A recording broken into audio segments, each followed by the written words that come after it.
Inspirasi Inforia Islami tentunya hanya di Radio Institut Kefahaman Islam Malaysia. Alhamdulillah, terima kasih pada sahabat-sahabat yang terus setia bersama kami di Radio IKIM, dan waktu ini dah masuknya waktu untuk kita bersama menerusi rancangan Pesona di Zahra untuk bersama dengan sahabat-sahabat dah pun bersedia di hujung talian. Kita ada tak lain tak bukan the only Ustaz Muhammad Abdul Alamin. Assalamualaikum Ustaz. Waalaikumsalam warahmatullahi wabarakatuh. Masya Allah. Terima kasih banyak Ustaz sudi untuk bersama rakan pendengar lagi untuk perkongsian kita pada hari ini. Dan kalau minggu lepas Ustaz berada di tepi pantai, hari ini Ustaz dekat rumah. Alhamdulillah. Ustaz, hari ini kita nak membicarakan tajuk dalam kita punya silibus forensik keluarga. Tapinya kita lebih kepada gender dysphoria ataupun dysphoria jantina. Jadi mungkin awalan ni apalah yang dimaksudkan dengan dysphoria tu Ustaz? Silakan. Okey, bismillahirrahmanirrahim. Assalamualaikum warahmatullahi wabarakatuh. Alhamdulillah wassalatu wassalamu ala Rasulillah wa ala alihi wa sahbihi wa man tabi'ahu wa man nasaru wa wala. Dirahmati Allah, dijikati serasa kepada seluruh ibu-ibu, akak-akak, ayah-ayah, sahabat abang yang saya sayangi dan saya doakan dan kebaikan sekalian. Pertama, syukur kepada Allah Subhanahu wa taala dengan limpahan kurnia dan rahmatnya, dengan keizinannya pada pagi yang berbahagia ni dapat sama-sama kita berada dalam perkongsian Pesona di Zahra kita, dan mudah-mudahan beri manfaat dan kebaikan kepada kita insya-Allah. Jadi pada pagi yang berbahagia ni kita kongsikan mengenai gender dysphoria, iaitu satu keadaan tekanan ataupun kemerosotan seseorang untuk menjadi jantina yang lain seperti mana yang telah ada semasa dia lahir. Yang maknanya satu kemerosotan keinginan untuk menjadi jantina yang lain, seperti mana yang telah ada ketika dia dilahirkan. Jadi maknanya rasa tak puas hati kepada jantina yang sedia ada ni, kenapa dia boleh menjadi sebagai satu disorder, maknanya dysphoria ni, gender dysphoria ni, sampai dia boleh berlaku kemurungan. Boleh berlaku depression, anxiety, maknanya kerungsingan, macam mana apa nak jadi dan sebagainya, dan memberi kesan buruk kepada kehidupan seharian dia, maknanya mood dia hilang dan sebagainya. Dan bagi setengah orang, gender dysphoria ni sampai boleh mempengaruhi image dan tingkah laku diri seseorang itu tu. Yang maknanya kadang-kadang bila ada rasa maknanya kemerosotan keinginan menjadi gender seperti mana dilahirkan, maka mulalah berlakunya perubahan kepada image dan tingkah laku pada mereka ini. Jadi orang boleh nampak ataupun kita boleh kesan gender dysphoria ni bermula daripada umur 4 tahun lagi. Bermula daripada kanak-kanak, kita boleh tengok maksudnya kemerosotan keinginan untuk menjadi jantina seperti yang dilahirkan ni bermula daripada 4 tahun lagi. Okey. Untuk mudah kita faham, mari kita lihat ciri-ciri dia.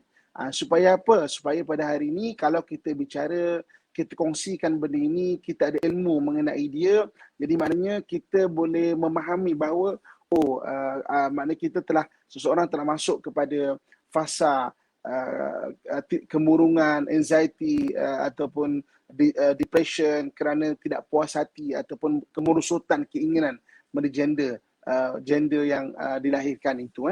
Okey. Jadi dalam DSM-5 maksudnya ada satu bab khas mengenai gender dysphoria ni. Jadi maknanya kita tengok sekarang ni gejala-gejala dia. Kalau seseorang itu ada lebih daripada 5 gejala, dia sudah mula termasuk dalam kategori melangkah kepada gender dysphoria ni. Okey. Yang pertama, apakah gejala-gejala ini? Yang pertamanya desakan bahawa mereka adalah jantina yang berlawanan dan keinginan untuk menjadi jantina yang berlawanan. Dalam diri dia ada dipanggil sebagai monolog dalaman. Monolog dalaman ni bercakap-cakap bahawa maknanya desakan dalam diri dia itu bahawa dia nak jadi, ada keinginan untuk gender yang berlawanan. Jadi monolog dalaman ni datang selalu dan sering.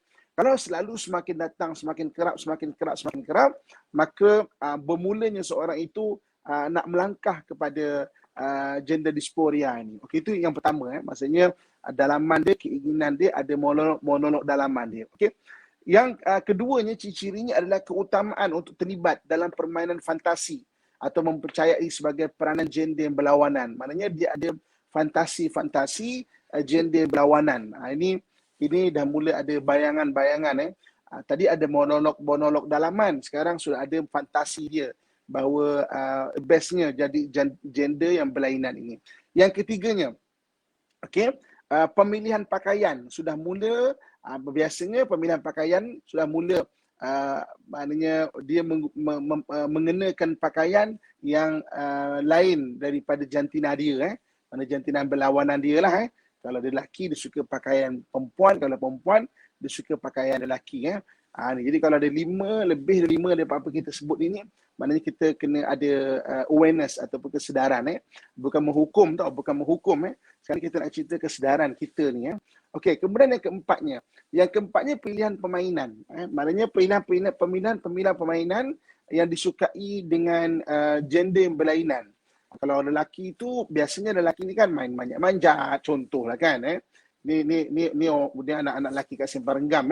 Maknanya main manjat. Okey. Ataupun kat mana-mana lah kan. Okey. Tapi dia sukanya dia tu pada permainan-permainan yang agak yang disukai oleh perempuan. Mungkin nak patung, masak-masak dan sebagainya kan. Jadi ini pemilihan permainan dia. Okey, yang kelimanya. Yang kelimanya menolak mainan atau aktiviti yang biasa yang berkaitan dengan jantina diri dia lah. Maknanya dia pilih yang ini, dia tolak, dia tak nak. Dia maknanya tak nak untuk terlibat dengan benda-benda berkaitan dengan jantina dia ni. Itu antara ciri-ciri dia. Okey. Kemudian yang keenam. Yang keenam menyatakan rasa tak senang. Dia sudah mula bercakap. Bermula dengan monolog dalaman, kemudian ada fantasi-fantasi, kemudian maknanya suka memilih secara pakaian-pakaian, kemudian permainan-permainan, kemudian menolak permainan-permainan yang biasa dengan jantina dia. Dia dah sudah mula menyatakan rasa tak senang terhadap ciri-ciri gender yang dia ada. Dia cakap tak sukalah jadi lelaki, tak sukalah jadi perempuan ni, maknanya sudah mula bercakap ni. Jadi maknanya sudah melangkah lagi kepada berani untuk bercakap maknanya tentang perkara ini.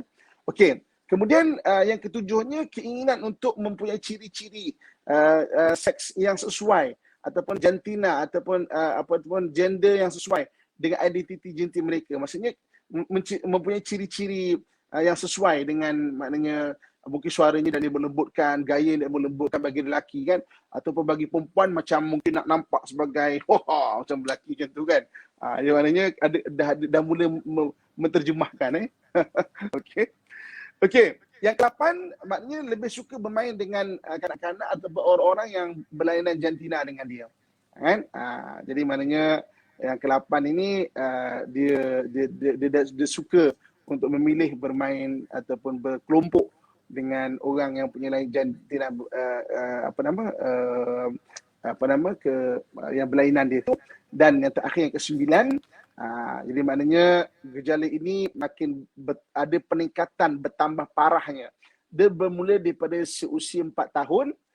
Jadi makin bertambah parah, terutamanya ketika dia mengalami akil baligh. Ketika baligh sudah makin bertambah. Daripada bermula 4 tahun tu, dia ada peningkatan. Penerukan teruk tu makin bertingkat. Okey. Ini 9 ciri-ciri dia ataupun gejala-gejala dia. Jadi bibo kakak, tuan-tuan muslimat rahmatullah sekalian, kalau ada 5 daripada 9 ini, maknanya kita perlu ada kesedaran bahawa seseorang telah masuk kepada melangkah kepada gender dysphoria ni. Dan kalau kita lihat apa yang berlaku kat negara kita pun banyak dan dalam IG saya hari ini saya ada kongsikan beberapa real case bagaimana berkahwin. Jadi lelaki perempuan berkahwin sepasang suami isteri, tapi suami dia tu berubah menjadi perempuan. Kisah-kisah dia, suami dia berubah menjadi perempuan, tapi isteri dia kata saya masih sayang suami saya lagi. Jadi kecenderungan itu nak menjadi perempuan kan, tapi dia lelaki lagi. Tapi kecenderungan untuk bermakeup, berpakaian, suara lembut dan sebagainya kan. Ada yang sebelum kahwin, ini dah kahwin tu jadi ke arah itu. Jadi maknanya ini antara real case yang berlaku kat negara kita. Ada benda-benda yang berlaku. Jadi maknanya paling kurang bila berlaku benda ni kita faham. Okey, ni dah mula ada gender dysphoria. So jadi maknanya kita lebih berhati-hatilah. Kalau anak kita telah mula cenderung ke situ, daripada awal lagi kita kena berhati-hati. Diri kita sendiri cenderung ke arah itu. Maka nanti kita tengok apa pandangan Islam dan apakah mungkin doa-doa atau ayat yang boleh kita kongsikan supaya orang itu ada kekuatan kalau benda ni datang. Jadi kadang-kadang benda ni kita bercerita mengenai tentang gangguan kesihatan mental tau. Lagi-lagi kalau diapi-apikan oleh syaitan dalam bisikan-bisikan dia, maka takut kita mengiyakan benda yang dibisikkan itu, maka jadilah kita seperti mana yang maknanya ketidakseimbangan inilah ataupun maksudnya ada satu gangguan kesihatan mental dalam bab ini. Itu sebagai mukadimah dia. Masya Allah, ya Allah. Dia macam mendebarkan Ustaz. Tapi ini memang banyak berlaku sebenarnya dalam masyarakat kita, ada wujud. Sahabat-sahabat kita juga, di kalangan sahabat-sahabat kita juga ada wujud perkara seperti ini sebenarnya. Jadi apa yang boleh kita bantu, sebab ada antara persoalan ibu yang agak risau Ustaz di WhatsApp bikin kata macam mana dengan anak yang memang tak suka bermain dengan sesama kanak-kanak lelaki sebab mereka lasak, apa boleh buat. Dan insya-Allah kejap lagi kita akan kongsikan bagaimana sebagai ibu ayah nak membantu, sebagai diri sendiri macam Ustaz kata tadi kan, sebagai diri sendiri bagaimana nak membantu sebenarnya. Dan juga mungkin juga anda ada pengalaman anda ada cerita anda nak dikongsikan, boleh saja kongsikan, persoalan saja juga boleh dikongsikan. Dan nota tadi 9 ciri tadi tu ada yang tertinggal, jadinya rakan-rakan kita jom ramai-ramai tolong komen di situ apakah ciri-ciri 9 ciri yang Ustaz telah sebutkan tadi. Sama-sama kita akan berhenti rehat seketika untuk anda jangan ke mana-mana, teruskan kesetiaan bersama kami tentunya hanya di IKIM Inspirasi Inforia Islami.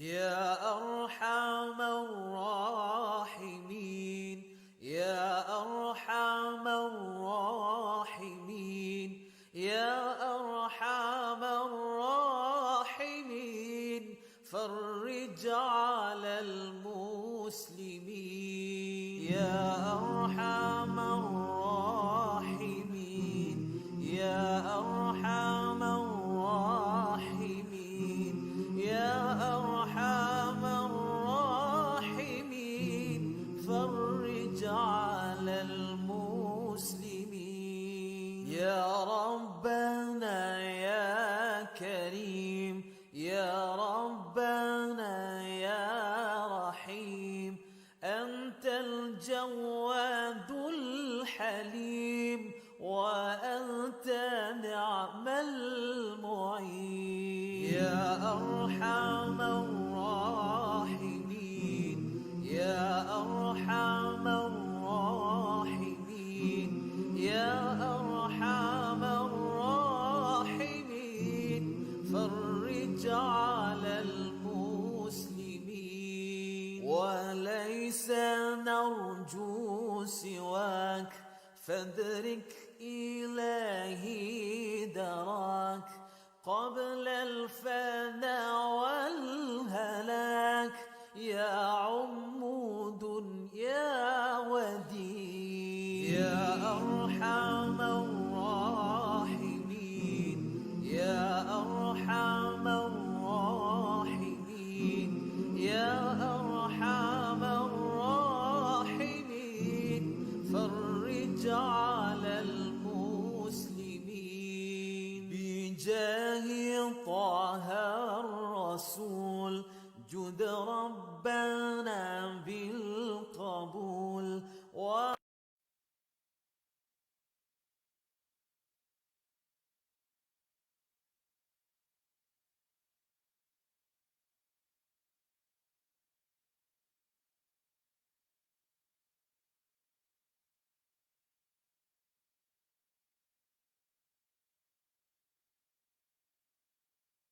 Inspirasi Inforia Islami tentunya hanya di Radio Institut Kefahaman Islam Malaysia. Alhamdulillah kita kembali bersiaran waktu ini bersama dengan sahabat pendengar menerusi rancangan Pesona di Zahra bersama dengan Ustaz Muhammad Abdullah Alamin. Hari ini kita dalam Forensik Keluarga cerita tentang jantina dysphoria ataupun dysphoria gender. Mungkin juga kita nak kongsikan tadi Ustaz, sebab ramai juga antara rakan-rakan kita ni kongsikan boleh ke, adakah dia disebabkan oleh ibu yang mengandung, teringin sangat nak anak-anak yang macam anak perempuan tapi tiba-tiba lahir anak lelaki. Adakah itu juga faktor menjadikan perkara ini berlaku bila anak-anak besar, maaf cakap Ustaz, dia tak menerima keadaan jantina yang Allah dah kurniakan padanya tapi lebih suka kepada jantina yang berlawanan. Jadi Ustaz, kita sambung lagi bagaimana sebenarnya Islam memandang tentang perkara ini. Silakan Ustaz. Okey, yang pertama sekali Islam tidak menafikan bahawa ada orang yang dilahirkan dengan ada perwatakan. Okey, memang ada orang yang dilahirkan ada perwatakan orang lelaki, perwatakan perempuan. Dia bukan buat untuk lembut, tapi watak dia kita panggil. Okey. Begitu juga ada satu orang perempuan yang dilahirkan yang dia ada perwatakan lelaki. Dengar tak suara redundant sikit ke? Okey. Ustaz. Okey. Okey. Oh, saya ada dengar dua kali. Kain baru ni okey. Okey.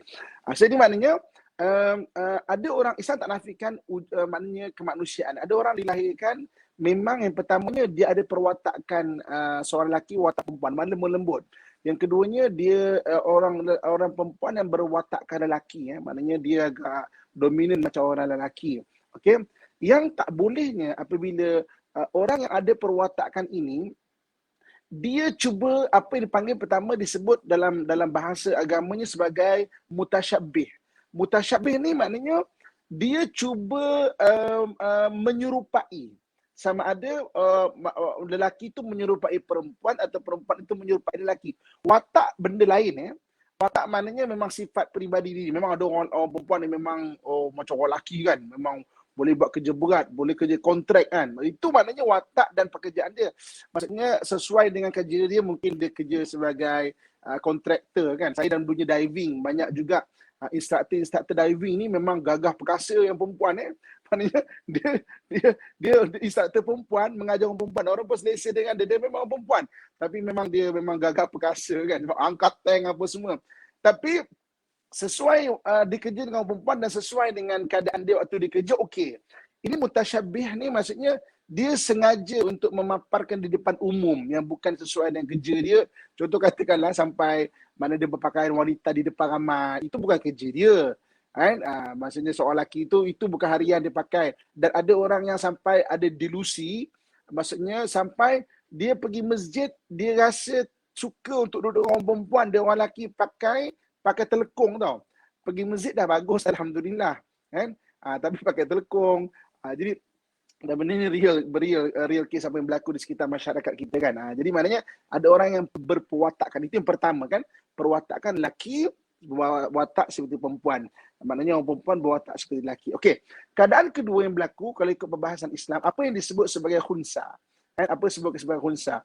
Jadi maknanya khunsa ni ada dua jenis khunsa dalam Islam. Ada disebut sebagai wadih. Wadih ni nyata, maksudnya lahir-lahir memang dia ada dua kemaluan. Okey, ada yang muskil dia tidak nyata.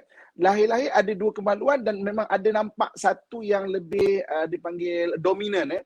Ada yang muskil, lahir-lahir ada dua kemaluan tapi yang muskil ni tak tahu dominannya mana. Dominan lelaki ke dominannya perempuan. Okey. Jadi bagi khunsa ni maksudnya dia kena memilih kan mana yang dia maknanya yang dominan untuk dia. Jadi ini ada dua keadaan dari Islam. Satu watak itu, satu daripada sudut zahir itu, maknanya sudut zahir. Dan apa yang berlaku di Malaysia kita, satu keadaan yang mungkin kita boleh fikirkan untuk ke depan, dan Jabatan Agama Islam memang cuba membantu golongan yang betul-betul dia berada dalam keadaan khunsa ni. Jadi maknanya tampillah untuk ke Jabatan Agama untuk dibantu daripada sudut apa tau. Biasanya kalau orang dapat anak khunsa, secara biasanya mak bapak yang akan pilihkan dulu kalau terutamanya khunsa yang muskil ni. Dan biasanya mak bapak kan dia akan pilih jantina tu lelaki lah. Dia suka untuk pilih lelaki. Itu kebiasaannya kan. Lahir-lahir dia suka nak pilih lelaki. Okey. Yang ni terutamanya muskil. Jadi apabila besar, baru nampak mana yang dominan. Sedangkan dia telah dinamakan, didaftarkan di jabatan pendaftaran dengan nama lelaki. Kan? Jadi maknanya apabila benda ni berlaku makin besar, dia cenderung kepada perempuan. Tapi namanya dah lelaki dah. Kan? Habis macam mana nak jadi kan? Jadi maknanya kalau nak pergi kepada mana jabatan pendaftaran, nak tukar dan sebagainya memang agak panjang juga. Jadi ini yang perlu bekerjasama lah dengan JAKIM, dengan jabatan agama, mengesahkan balik kan. Jadi kadang-kadang ada orang cakap kau tu macam perempuan, macam perempuan, tapi ada khunsa lah. Dia bukan mutasyabih tadi tu. Dia bukan berwatakkan perempuan dan dia mutasyabih tadi. Ini memang betul-betul khunsa ni kan. Ini kalau realistiknya yang berada di negara kita, maknanya boleh bermulalah. Mana nak mula kat mana ni? Nak mula kat mana ni kan? Mula pergi dengan jabatan agama, bahagian JAKIM dan sebagainya untuk dan bahagian JAKIM ada satu orang sahabat saya yang memang PhD-nya bahagian ini, bahagian mengendalikan maknanya kemuskilan pasal jantina ni, boleh rujuk maksudnya untuk dibantu macam mana keadaan kan. Okey. Jadi ini dua keadaan. Satu yang perwatakan, satu lagi yang apa yang dipanggil sebagai khunsa kan. Okey. Jadi dalam bab mutasyabih ni kita semua faham bahawa Nabi SAW sangat-sangat maknanya mencegah suatu orang yang melayankan dalaman dia untuk menjadi lelaki menjadi perempuan, perempuan menjadi lelaki. Mana perasaan itu dia maknanya Nabi larang untuk layankan benda ni. Jadi macam mana cara dia kena lawan dalam diri dia tu sebab dia dilahirkan lelaki atau dia dilahirkan perempuan. Dan benda ni maknanya kalau hadis ni ada, maksudnya sejak zaman Nabi SAW lagi lah perkara ini telah berlaku kan. Kalau maksudnya benda ni ada. Okey. Dan kalau kita lihat sejarah kemanusiaan zaman Nabi Lut alaihi salam. Zaman Nabi Lut ni bila? Nabi Lut ni tarikh dia 1800 tahun sebelum Masihi. 1800 tahun sebelum Masihi. Kita 2021. 1800 tahun sebelum Masihi maknanya lebih kurang 4000 tahun 4000 tahun daripada kita kurang lebih pun ada berlaku. Ini satu kaum pula, satu negeri dipanggil negeri Sodom dan Gomorrah kan. Sodom dan Gomorrah, dua negeri ini dihancurkan, dibalikkan oleh Allah Subhanahu Wa Taala sebab melayankan, suka kepada lelaki dan maksudnya ada sampai berlaku kemaksiatan di situlah kan. Maknanya perkara-perkara yang semua kita fahamlah benda itu jadi maknanya itu yang pertama iaitu mutasyabih, keadaan watak kemudian dilayankan sampai mutasyabih. Yang keduanya, istilah yang kedua yang Islam gunakan adalah mukhannath kan. Mukhannath iaitu satu orang lelaki yang maknanya menyerupai perempuan, menggayakan diri sebagai perempuan dan mungkin terlibat dengan benda-benda yang akhirnya berkaitan dengan maksiat. Ini dalam hadis Nabi SAW menyebut bahawa kalau ditegur, ditarbiah, tak boleh sampai Nabi kata usirlah mereka dari rumah kamu. Usir dari rumah ni maksudnya satu keadaan yang bukan nak usir sangat tapi kerasnya, maksudnya sampai kena didik betul-betul daripada rumah kamu, daripada rumah tu kena didik betul-betul tu. Jadi maknanya itu hadis diriwayatkan Bukhari dipanggil mukhannath. Kalau orang perempuan dipanggil mutarajjilat. Okey, so maksudnya kita belajar perkataan mukhannath, orang lelaki nak jadi perempuan, orang perempuan nak jadi lelaki, mutarajjilat, iaitu kaum perempuan yang menyerupai lelaki, pakaian, percakapan, perbuatan dan berlawanan dengan sikap sebagai seorang perempuan itu. Jadi maknanya dalam hadis Nabi SAW menyebut la'ana Rasulullah SAW al-mutasyabbihin minar rijal bin nisa wal mutasyabbihat minan nisa bir rijal. Nabi melaknat orang lelaki yang menyerupai perempuan dan orang perempuan yang menyerupai lelaki. Bila kakak tuan-tuan muslimin dan muslimat rahmatullah sekalian. Okey. Sekarang kita nak cerita pula macam mana kita nak mengatasi dia. Okey? Macam mana cara nak mengatasi dia. Kita berhenti rehat dulu atau kita teruskan? Kita teruskan Ustaz sebab kita ada banyak juga soalan Ustaz. Okey. Sama-sama kita nak tanya soalan Ustaz. Okey, saya habiskan dulu macam mana cara nak buat Macam cara nak buat. Okey. So macam mana cara kita nak buat? Yang pertama sekali sebenarnya sokongan sosial. Sokongan sosial maknanya mak bapak, keluarga, orang sekeliling, sokongan sosial. Kadang-kadang orang tu dia tak nak jadi sangat, tapi kawan-kawan dia yang suka mengajuk-ngajuk dia. Kan, maknanya ataupun ada grup dia yang dia ditolak, kau ni asyik kena marah, ada grup yang terima dia. Sokongan sosial sangat penting. Sebab itulah, jangan kalau ada benda-benda yang macam ini, jangan malu, tidak semua diam itu emas. Jangan malu berbincang dengan pejabat agama Islam kita, pergi kaunseling daripada sudut perubatan. Kalau memang orang tu berperwatakan begitu, ada maknanya boleh diubat cara hormon.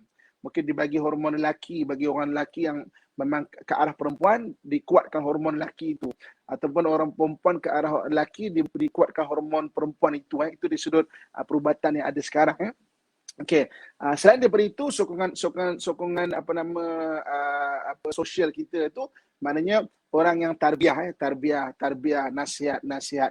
Dan memang tak boleh nak berhentilah bentuk nasihat. Nasihat ni kadang memang sangat memenatkan, sebab itulah orang kan, cakap telinga kiri masuk telinga kanan, pusing masuk kanan balik, keluar telinga kiri balik kan. Jadi tapi memang kena ada grup yang memang menasihati. Okey, selain daripada itu, dalam konteks perundangan, ada, kalau dalam Malaysia ni ada enactment yang mencegah benda ini dan boleh dikuatkuasakan oleh undang-undang. Jadi kadang-kadang ada yang telah ditegur banyak kali. Maksudnya tak boleh berubah juga kan. Jadi untuk menyatakan ketegasan supaya orang lain mengambil iktibar, jadi perlu juga penguatkuasaan undang-undang. Jadi orang yang kena penguatkuasaan undang-undang, dia pun kena faham juga. Bukan orang tak suka dia, bukan orang benci dia. Tapi maknanya orang nak bantu dia daripada sudut berhentikan dia daripada buat macam demikian, supaya orang yang agak-agak macam dia itu nampak, tak boleh jadi macam ni, tak boleh ni, tak kena ni.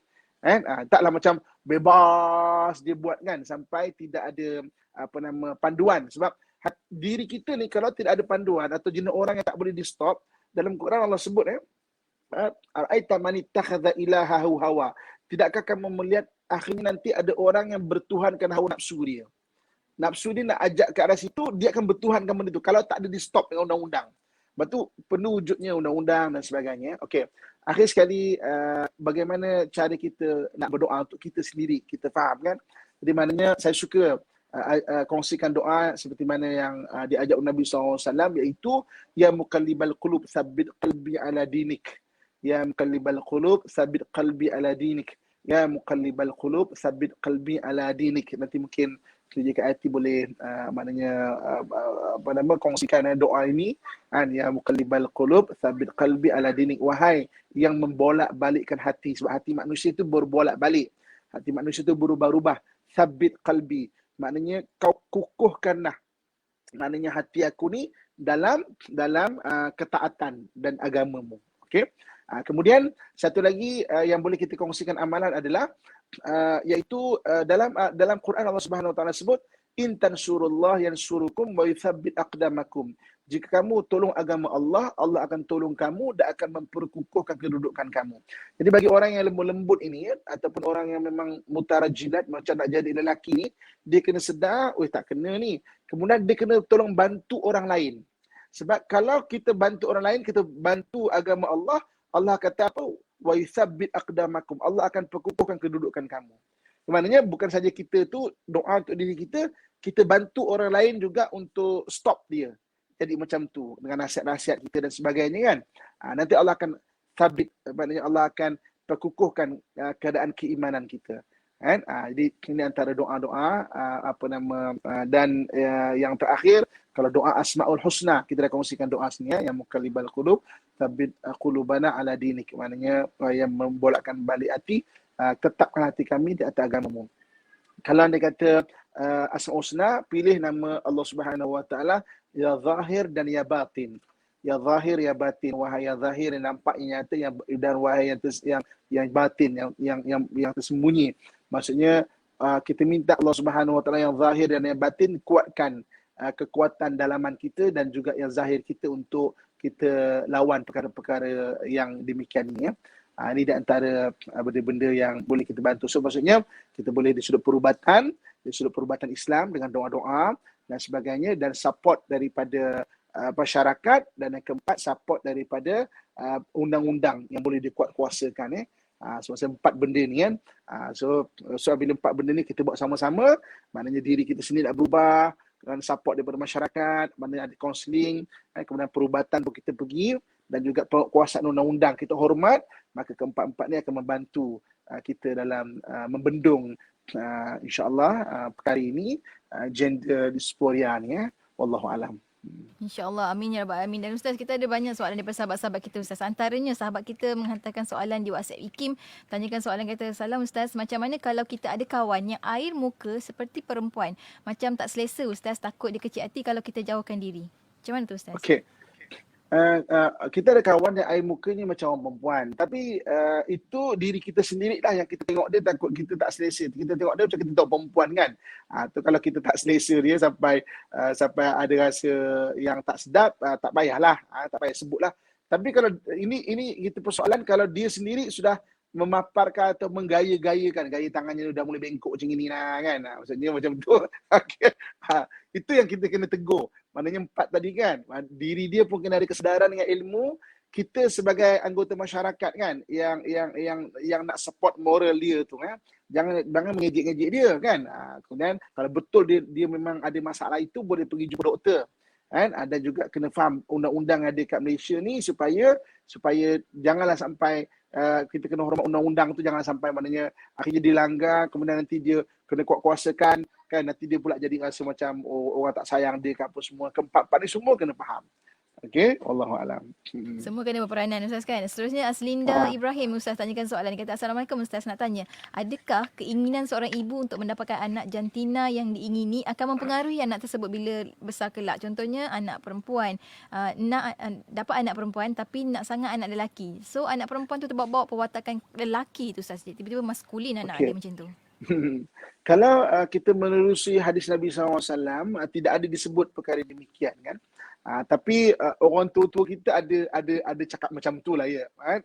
Maksudnya kalau nak sangat anak lelaki, tiba-tiba dapat perempuan, anak perempuan tu jadi gagap perkasa kan. Okey, itu pandangan ataupun orang tua-tua kita lah ya. Tapi tak disebut hadis Nabi SAW. Tapi saya suka maknanya memetik daripada surah Luqman. Allah Subhanahu Wa Taala sebut antaranya yang kamu tidak akan tahu adalah apa yang berada di rahim kamu.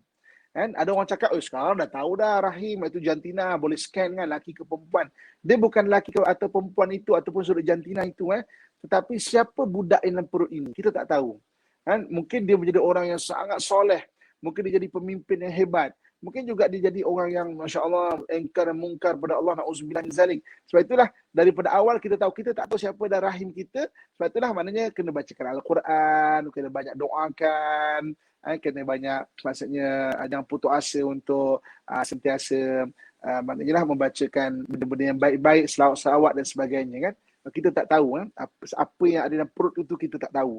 Bukan jantina secara fizikal itu, tapi siapa budak ini nanti. Wallahu a'lam. Masya Allah, kena beringat daripada awal Ustaz kan. Seterusnya kita ada soalan daripada Wan Zumusni, Wan Mustafa Ustaz. Ada 6 orang anak lelaki, Alhamdulillah. Mohon kongsikan doa untuk pelihara anak-anak sahabat kita ni dari gender dysphoria dan perlakuan maksiat dengan gender berbeza bagi anak-anak yang ada girlfriend ni Ustaz. Macam mana Ustaz? Okey, itu ada 2 soalan yang berbeza. Yang pertama sekali iaitu mengenai anak lelaki, macam mana nak hindarkan anak tu daripada gender dysphoria. Okey, benda ni benda yang kita boleh nampak sejak kecil. Kita sebut tadi antara 4 tahun dan dia akan makin meningkat, makin teruk. Sebab itu bagi mak ayah di luar sana, kita boleh nampak anak kita kan duduk dengan kita. Kena ada kepekaan sikit kan, tengok daripada kecil tu kalau dia perempuan dia dah suka ke arah maknanya perangai aktiviti ke arah kelelakian, mungkin watak dia kan. Satu watak tadi kita sebut tadi kan. Jadi watak tu memang itulah watak dia, takkanlah kita nak ubah memang susah. Satu lagi keinginan itu, ini kita bimbang kalau dia keinginan itu sampai dia ada ilusi dia, sampai dia ada dia punya imajinasi dan fantasi dia. Ini yang kita kena bendung. Itu sejak umur 4 tahun. Itu kalau bagi anak-anak lelaki lah, insya-Allah lah. Tadi kalau anak-anak tu dah ada kawan perempuan tu biasanya original ya. Insya-Allah. Okey. Bab dia panggil ikhtilat. Ikhtilat ni maknanya pergaulan antara lelaki dan perempuan. Okey. Saya sangat-sangat maknanya rasa takjub dengan hadis Nabi sallallahu alaihi wasallam. Nabi sallallahu alaihi wasallam menyebut bahawa jangan kita bersunyian dengan antara lelaki dan perempuan, bersunyian. Dia tidak panggil maknanya berdua-duaan. Maksudnya kita bersunyi-sunyian antara lelaki dan perempuan. Dulu dalam keadaan atuk-atuk kita, mak-mak kita dulu, bersunyi-sunyian antara lelaki perempuan secara fizikal. Maksudnya kalau kita bersunyi-sunyian antara lelaki dan perempuan, maka yang ketiga itu adalah syaitan kan. Jadi maknanya Nabi SAW tak sebut maknanya berdua-duaan, tapi bersunyi-sunyian. Dipanggil sebagai apa tu, khalwat. Kan? Khalwat ni maknanya bersunyi-sunyian. Khalwat tu maknanya bersendirian, bersunyian. Rupa-rupanya apa disebut oleh Nabi SAW tu memang Nabi itu menyebut sesuai dengan seluruh zaman. Sekarang ni walaupun tidak bersunyian bertemu fizikal itu, tapi dengan wujudnya teknologi begini, dia boleh bersunyian berdua tau. Kan?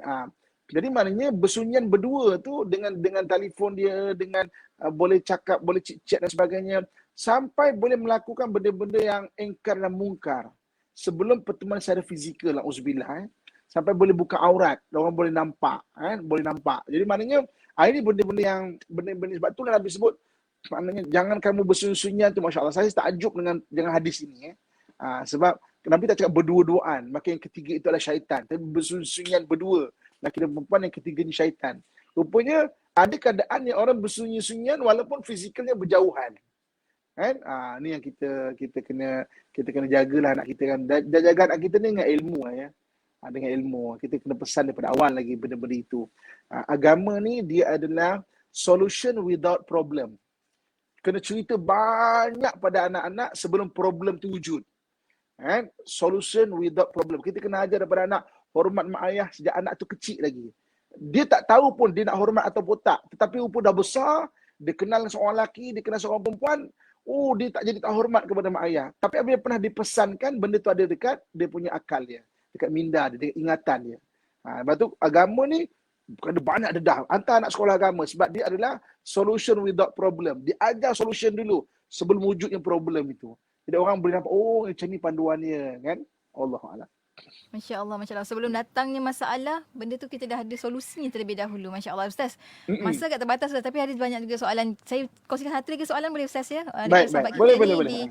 Di Facebook Ikim, Gino Mairul kata, Assalamualaikum Ustaz. Fahmi dari Kuala Lumpur katanya, saya seorang lelaki tapi ada masalah peti suara. So, suara macam perempuan. Bila call, orang selalu anggap sahabat ini perempuan. Macam mana Ustaz macam tu? Okey, itu saya kata tadi, perwatakan. So perwatakan ni itu anugerah daripada Allah Subhanahu Wa Taala yang kita lahir-lahir kadang-kadang memang watak kita kadang-kadang ada orang suaranya macam perempuan. Ada orang muka macam perempuan tapi dia lelaki. Ada orang yang memang lenggok badan dia macam perempuan. Dia tak buat pun. Tapi memang macam lenggok perempuan lah. Tak perlulah saya menunjukkan contoh di sini tapi kita fahamlah barangkali kan. Maksudnya pada lenggok badan dia. Okey, so jadi yang perwatakan kita tadi sebut perwatakan kena ada bentuk khunsa kan. Yang perwatakan ini kalau memang dah suara macam perempuan dan itulah keadaan dan lahir-lahir kita macam tu dan kita tidak ada keinginan untuk jadi perempuan, okey. Kan? Kalau kita menggarau-garaukan suara kita pun jadi kita serak pula suara kan. Itu suara kita, dah tak apa, itulah suara kita. Tapi bukan kita akhirnya mengikut-ikutkan. Mungkin syaitan ataupun nafsu bisikkan, kau macam perempuan, kau jadi perempuan lah, pakaian perempuan lah. Itu tak boleh. Kan? Jadi memang ada orang yang memang mukanya macam perempuan, tangannya macam perempuan, gaya badan macam perempuan. Memang gaya badan macam perempuan dan bentuk badan macam perempuan pun ada juga kadang-kadang. Kan? So maksudnya yang penting keinginan dalaman tu tak menjadi ke arah itu. Wallahualam. Ya, kena tahulah Ustaz kan kat mana kita punya boundaries. Kita ada perkongsian daripada Prof. Rafidah Hanim Ustaz. Dekat Prof. Rafidah kongsikan kata boleh jumpa pakai ENT ada latihan untuk mengurangkan efek tersebut. Boleh jadi ada beberapa keabnormalan pada peti suara. Kata Dr. Rafidah Hanim. Dan okey, nampak tak? Ustaz, Maksudnya apa yang kita sebut tadi 4 perkara kan? Maksudnya diri sendiri kena tahu, masyarakat support moral. Ketiga, perubatan. Dari sudut perubatan kan. Yang keempat baru sudut undang-undang. Keempat-empat ni kita kena faham wujudnya peranan masing-masing. Allah. Tadi ada soalan apa tu? apa pandangan daripada Puan Rafidah, Dr. Prof Rafidah Hanim sendiri kata bagi pihak USIM yang mengintegrasikan perubatan moden dan Islam dalam isu gender dysphoria ini, pengisian Ustaz amat-amat bermakna Ustaz. Alhamdulillah. Masya Allah. Terima kasih Masya banyak. Allah. Sama-sama. Masya Alhamdulillah. Allah. Ustaz, kita sampai ke hujung Ustaz, sedikit kesimpulan sebelum kita tutup dengan doa. Silakan Ustaz. Okey, sebagai kesimpulannya, ibu-ibu, kakak, tuan-tuan, muslim-muslimat sekalian ya. Saya nak suka boleh ni ada redundant suara. Okey, terima kasih. Tekankan, emphasizekan, iaitu ada orang yang wataknya agak ke arah lelaki atau ke arah perempuan bagi belayan jantina. Jangan diikut-ikutkan. Kita dah kongsikan 9 ciri-ciri dia, lebih daripada 5 sudah mula melangkah ke arah gangguan kesihatan mental dalam bab ini ya. Kemudiannya maknanya kita cerita mengenai 4 keadaan yang boleh membantu. Pertama, diri kita sendiri. Kita panggil istilah dia mujahadah. Mujahadah tu kita sendiri lawan. Yang kedua, tarbiyah daripada masyarakat. Tarbiyah ni maknanya kita ingatkan. Mujahadah tanpa tarbiyah pun susah juga. Seorang susah nak lawan diri. Tarbiyah tanpa mujahadah pun susah juga. Tarbiyah kita cakap di sini tak ada mujahadah pun susah juga. Jadi mana diri kita dipanggil mujahadah, masyarakat dipanggil tarbiyah. Dalam waktu yang sama ada dalam bab perubatan. Tadi kita ada Prof daripada USIM.